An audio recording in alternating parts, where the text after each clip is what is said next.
Hello everybody, welcome to Percussion Axiom TV. I am Tom Burritt and I am your host.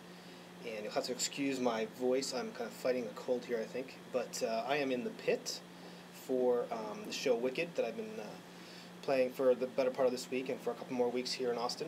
And I thought it might be good to do a show from the pit, if you will. And, this has been the second show I've done this year, traveling Broadway show.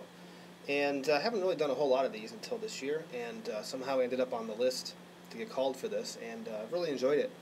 And I think this show, Wicked, is really just, the music is really amazing and beautiful and powerful, as well as the show. And it's running here for almost 3 weeks, so that's quite a run in a big hall like this. And so I thought I'd just be a good opportunity to share some of my perspectives and thoughts on this gig, and they're working in the hall, so excuse that noise. But today's axiom is simple. It's all about the prep.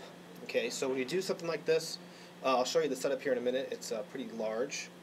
The notes aren't really that hard. There's a couple tricky things, but gosh, 50, 60, 70, and those of you, I know there are lots of you out there that do this. A high percentage is just prep, like setup and making sure you can get to everything, get everything as close as you can. So I've had a huge amount of help actually from several of you guys who watch the show, and there's a great Facebook fan page, I'm sorry, not a fan page, but a group page dedicated to the percussionists that play Wicked. And all those guys, several of them actually, were really helpful in helping me put this together. And there's great photos there of other people's setups. And when the book actually came, there was a big setup page in there too, and that's unusual. I hadn't played a show before where they included a setup. But with all the sound and miking and everything, it's actually pretty helpful if you kind of recreate it the same way for the sound guys, I'm sure. So anyway, so what happened with these shows is you'll get an advance book, usually a month or so ahead of time, and that's your opportunity, your only opportunity really to look at the music, and it usually comes with some CDs so you can listen to the music. That's when your work really starts. It's not so much the run of the show, but getting up to it, so you can listen to the music, and it's usually a live performance of someone else playing in previous run of shows. That's your opportunity to set this, go through the whole show, play along with the recordings. That's a great thing to do because you don't want to deal with anything else logistically when you start rehearsals, because generally there's only a couple rehearsals, and boom, you're right into the show. I was surprised actually. The music director here was, he had a lot of compliments for how I was playing it, and I don't know I just try to play it perfectly when the first rehearsal, and evidently that's not what everybody does.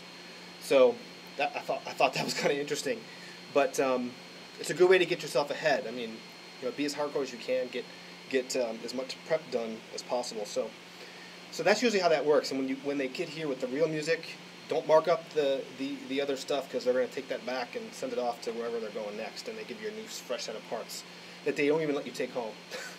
So that's why, again, the prep and, really getting to know the music beforehand is so important. Okay, so let's see. Enough yapping about that.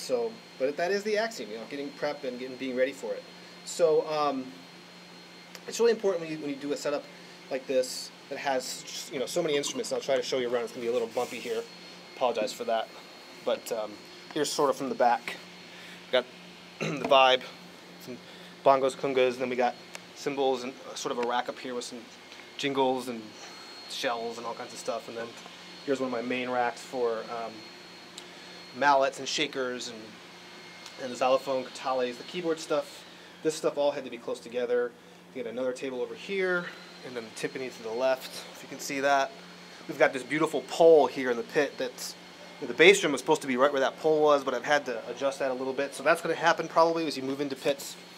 But let's just talk about a couple things that I think might help you guys that are doing this in the future. Let's see. I did do one major change to the setups that came with the advanced books, and also that I'd seen on some other pictures. And that's moving the chimes from the back row to the front row, kind of the front up here. A lot of really important chime notes in this musical, and just didn't have room to go all the way back to them. And so this set of chimes actually sounds great. It's sort of miniature, which is why I use them for this. And they don't have a pedal. And that's actually great because you can play them without having to reach through the xylophone in this case.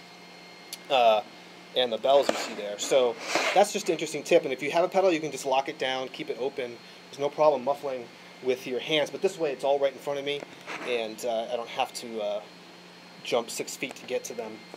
Another thing, as far as the timpani go, I had to rearrange the drums a little bit because you have to get a low E on the 29 in this case. So I had to tune the drum down just a hair. You know, you have to compromise when you play this kind of music. You're not always going to be able to put, you know, you have to play a lot sometimes in the low register of the drums, which don't always sound good, right?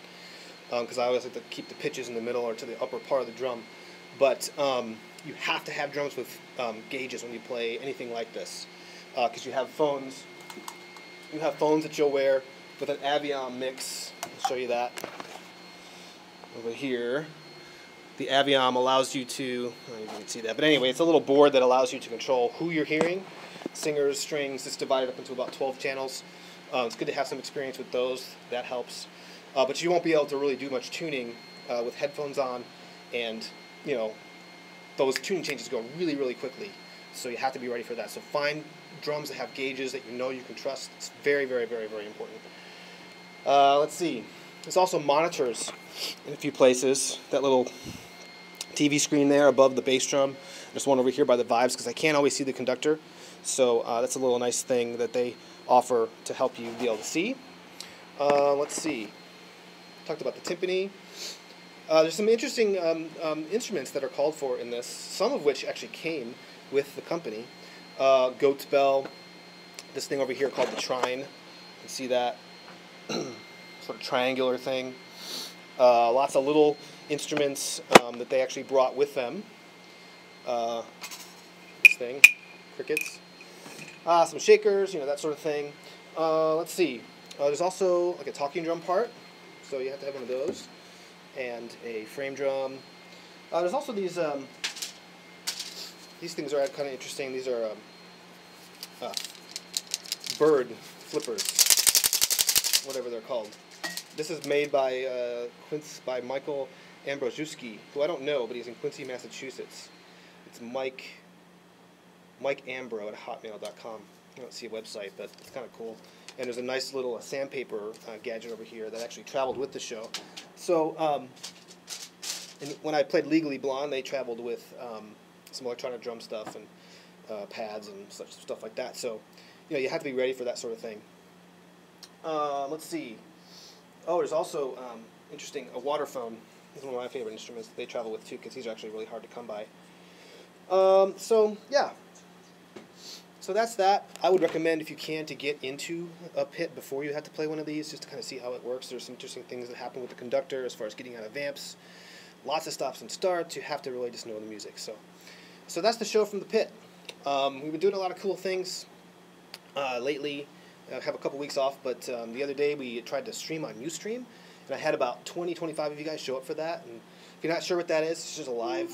I can stream live from there, and you can, via chat room, we can talk and interact. So look for that. If you follow me on Twitter, you'll be able to get a link straight from that feed, and I hope to catch most of you there. Just kind of getting ready for the start of the school year and playing this show right now. So that's about what we got going on. So anyway, hope you enjoyed this. This is a really good gig to have, you know. It's probably one of the more lucrative gigs you can get, and it's really important that you're well-rounded. You can read real well. You have good timpani chops where you can really tune quickly, and it's good to know some conga slaps and some sounds. I do that a lot in these sort of situations.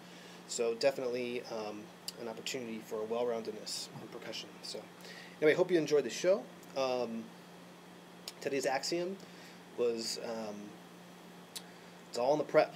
So let's see, what's my question of the day? I didn't really think about question of the day. Join me on Ustream. So I would love to do that. We're going to do that this week some point. I'm not sure when, but we'll do it. Okay, so you have to have I want to hear a good musical story. I got a really good one, actually. I'm going to leave in the comments because we're running out of time here. But, you know, something happens. I remember doing a show in Ithaca where it was a huge rainstorm and water started flooding into the pit. I don't think that's going to happen here because it never rains in Texas, but I want a good story from you guys about a musical, maybe it was something you played in high school or something like that. So, all right, that's today's show. Thank you so much for watching, you guys. I really appreciate it, and we'll see you next time.